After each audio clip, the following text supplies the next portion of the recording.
नमस्कार दोस्तों। DSSB यानी Delhi subordinate service selection board से TGT के लिए नोटिफिकेशन जारी किया गया है। बताना चाहेंगे जो नोटिफिकेशन है बहुत ज़्यादा क्लियर तो नहीं है, लेकिन फिर भी हम इसे डीप में समझने का प्रयास करेंगे। आप इसे 25 मई 2021 से अप्लाई कर सकते हैं। 24 जून 2021 तक आप इसे अप्लाई कर पाएंगे, यानी लास्ट डेट 24 जून 2021 है। इसके अलावा 100 रुपये एप्लीकेशन फ़ीस आपसे लिया जाएगा। किन किन सब्जेक्ट के लिए ये नोटिफिकेशन जारी किया गया वो हम देख लेते हैं। तो आपको TGT में सबसे पहले हिंदी मिल जाएगा, ठीक है। हिंदी में महिलाओं एंड पुरुषों दोनों लोगों के लिए वैकेंसी है। इसके अलावा आपको नेचुरल साइंस मिल जाएगा। इसके अलावा मैथ्स से रिलेटेड वैकेंसी मिल जाएगी, सोशल साइंस से रिलेटेड वैकेंसी मिल जाएगी, बंगाली से रिलेटेड वैकेंसी आपको मिल जाएगी, ठीक है। कितने कितने पद हैं आप यहाँ पर देख सकते हैं। TGT हिंदी फीमेल के लिए कुल यहाँ पर जो पोस्ट है 551 है। इसके अलावा मेल के लिए अगर हम बात करें तो कुल 556 पोस्ट हैं, ठीक है। नेचुरल साइंस में मेल के लिए 1040 पोस्ट हैं। इसके अलावा फीमेल के लिए नेचुरल साइंस में 824 पोस्ट हैं। मैथ से फीमेल के लिए कुल 1167 पोस्ट है और 988 पोस्ट मेल के लिए हैं। जबकि अगर हम सोशल साइंस में मेल को देखें तो 469 पोस्ट है और फीमेल के लिए 662 पोस्ट है। एंड लास्ट बंगाली आता है, इसमें मेल के लिए 1 पोस्ट है, ठीक है। तो ये तो बात हो गई पोस्ट की। अब इसके बारे में हम डिटेल में बातें कर लेते हैं। हमेशा अपडेट रहने के लिए सब्सक्राइब करें और फिर बेल आइकॉन पर क्लिक करें।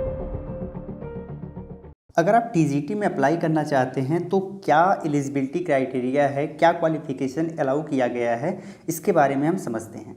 तो सबसे पहली बात कि आपको ग्रेजुएट होना चाहिए, ठीक है। आप ग्रेजुएट हों तो आप इसे अप्लाई कर सकते हैं। साथ ही ग्रेजुएशन के साथ आपके पास B.Ed हो।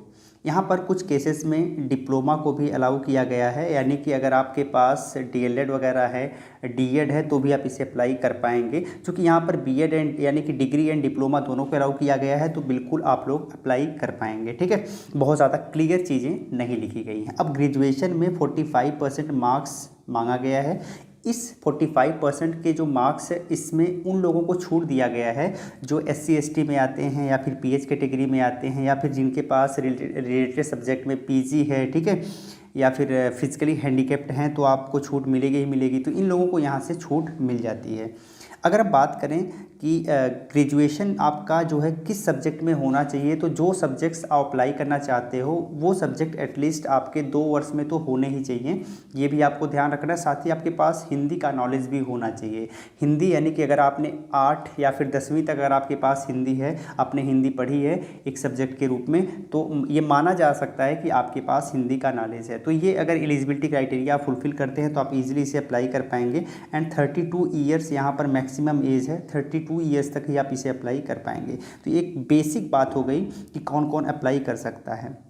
अब जो ये वैकेंसी है ना, ये 4600 पे ग्रेड की वैकेंसी है। यहाँ पर देख सकते हैं 4600 पे ग्रेड की वैकेंसी है। ग्रुप B के अंतर्गत आती है। नॉन गेस्टेड पोस्ट होते हैं जिसमें 9300 से लेकर 34,800 प्लस ग्रेड पे आपकी सैलरी होती है। अब यहाँ एक चीज़ का कन्फ्यूजन और हो सकता है नेचुरल साइंस को लेके कि कौन कौन से लोग नेचुरल साइंस में अप्लाई कर पाएंगे, ठीक है। तो यहाँ पर आप देख सकते हैं नेचुरल साइंस में कौन कौन से सब्जेक्ट मेंशन किए गए हैं। तो अगर आपके पास फिजिक्स हो, केमिस्ट्री हो, बायोलॉजी हो, बॉटनी हो, जूलॉजी हो आपके ग्रेजुएशन के लेवल पर एटलीस्ट 2 ईयर, तो आप इसे अप्लाई कर सकते हैं। आप नेचुरल साइंस में अप्लाई कर सकते हैं, यानी फिजिकल साइंस में अप्लाई कर सकते हैं, ठीक है। सोशल साइंस में कौन अप्लाई कर पाएगा, तो जो ग्रेजुएशन में हिस्ट्री लिया हो, पॉलिटिकल साइंस लिया हो, इकोनॉमिक्स हो जिसके पास, या फिर बिजनेस स्टडीज़ हो, या फिर सोशियोलॉजी हो, ज्योग्राफी हो, साइकोलॉजी हो, वो सोशल साइंस के अंतर्गत अप्लाई कर पाएंगे, ठीक है। यहाँ पर आपका सिलेक्शन एग्ज़ाम के बेसिस पर होगा।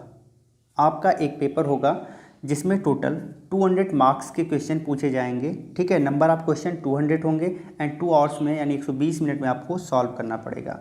अब यहाँ पर 2 सेक्शन होगा। जो सबसे पहला सेक्शन होगा उसमें आपसे कुल 5 सब्जेक्ट पूछे जाएंगे। सबसे पहला सब्जेक्ट सबके लिए कॉमन होगा जनरल अवेयरनेस। इसके बाद general intelligence and reasoning ability होगा। उसके बाद अर्थमेटिकल एंड न्यूमेरिकल एबिलिटी। इसके बाद test of Hindi language and comprehension and last होगा test of English language and comprehension. इस जो प्रत्येक सब्जेक्ट हैं उनसे 20-20 मार्क्स के क्वेश्चन पूछे जाएंगे। इस हिसाब से 100 मार्क्स हो रहे हैं। जो आपका क्वेश्चन होगा वो MCQs फॉर्मेट में होगा, यानी बहुविकल्पीय प्रकार का होगा। और अगर आप कोई क्वेश्चन गलत करते हो तो 0.25% आपसे काट लिया जाएगा, यानी 0.25 मार्क्स आपका 1 मार्क्स में से काट लिया जाएगा अगर आप कोई क्वेश्चन गलत करते हो तो ये भी आपको बहुत ज़्यादा केयर करना है। जो आपका पेपर होगा वो हिंदी और इंग्लिश दोनों लैंग्वेज में आपको मिल जाएगा।